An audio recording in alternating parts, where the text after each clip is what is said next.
everyone. Thanks so much for joining us for Ask the Expert North Texas. I'm Kristin Diaz. David Rancken. It is a shot heard round the country when a trucking company called Yellow Corp decided that it's going to go out of business. It declared bankruptcy over the weekend. 30,000 some workers out of jobs at this point. How does that affect the trucking industry in Texas? We bring in John Esparza from the Texas Trucking Association into the KRLD Zoom room. John, thank you so much for the time. Oh, glad to be here. Thanks for the call. Let's talk about this. Let's talk about Yellow Corp. How much of a presence did it have in Texas? Yeah, well, huge. The presence through all 50 states, one of the oldest, if not the oldest, less than truckload carriers, almost a century old, if I'm not mistaken. And as late as about a month ago, we've had our truck driving championships in the state of Texas, as we do every year. I know they had someone make it very far into that process. In fact, I believe they placed first in one of their categories. And then this news broke, and they gave up that position for the second place person. So it does have a direct impact on the state, and definitely felt across the country. I mean, this is a nearly 100-year-old company. How does something like this happen? I thought it was a lucrative business to be in trucking, and they were during the pandemic, so much needed. What happened? Well, I think it does go to show, like other sectors of the industry, it can be a fickle environment to operate, and in terms of trucking. I've always said this, and I was just looking at the most recent numbers when it comes to the cost of doing business. Trucking margins are very thin, and expenses are very high. When you have equipment like the extent that we're talking about, not just in trucks, but locations, yards, fuel and labor costs.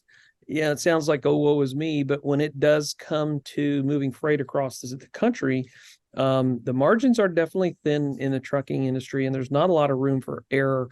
Also goes to show you, a company that's been around 100 years doesn't mean they'll be around the next 5 years. I mean, it still is a challenge when it comes to the changing environment for trucking in Texas and the rest of the country as well. So it also leaves open an entire segment of delivery service. Who picks up what they're dropping here? Well, what we've seen over the course of time, and I can tell you specific to our association as an example, a lot of larger companies are buying up smaller companies. So while the association, if you looked at it just in the sheer amount of members that we have, that has been stagnant the last few years. However, the truck count is going up. Purely has to do with what we're seeing in trucking today, with companies buying up other companies and primarily pick up assets, pick up equipment. It's difficult, and has been difficult, to get equipment the last couple of years, but purchasing out a company that has its own assets allows you to expand a lot quicker. What about the employees that have been laid off? Their skills, I know we're talking about getting picked up by possibly another trucking company, but what kind of skills do they take away from this job that might lead them into other avenues, into different industries?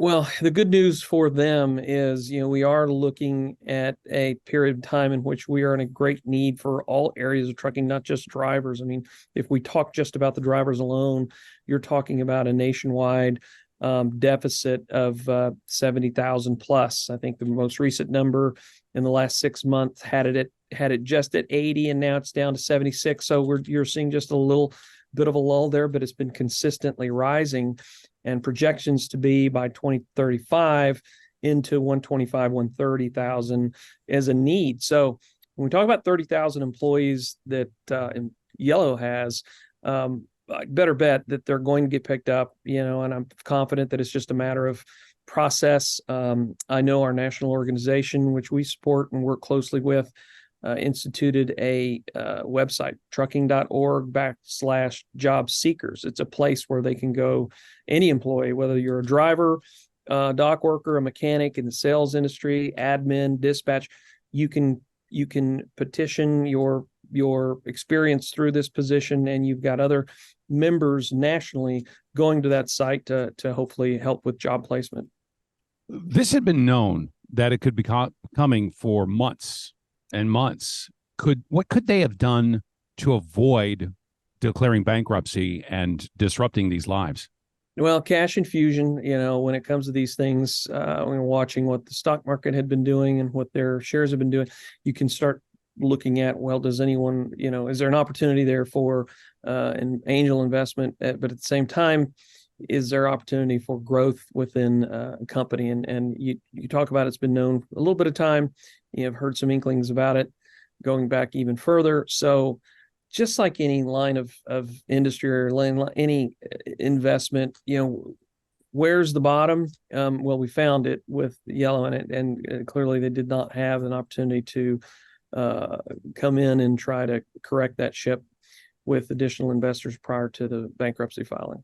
This also had another component, the relationship between the company and the union. What can other companies now learn and take away from this whole situation? And what will the union now be doing with their relationships with other companies to make sure that their employees there aren't affected? Yeah, and my guess currently is that you've got the same sort of support going through the union on terms of replacement as well, or job placement as well. And it is a good question. I don't know that I have a good answer for outside of what the internal working has been, what were the roots and challenges over there, and what can be learned through that network. I haven't, not privy to those details, just on, what I've read and saying that you guys have read.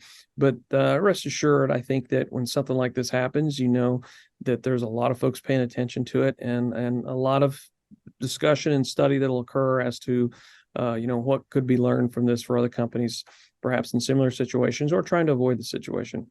My last question deals with what happens to the end consumer when this company goes belly up. Does this then to add to inflation? Yeah, well, it certainly could, and it has a ripple effect, as a lot of things that we talk about, because trucking is such a big piece of the economic driver.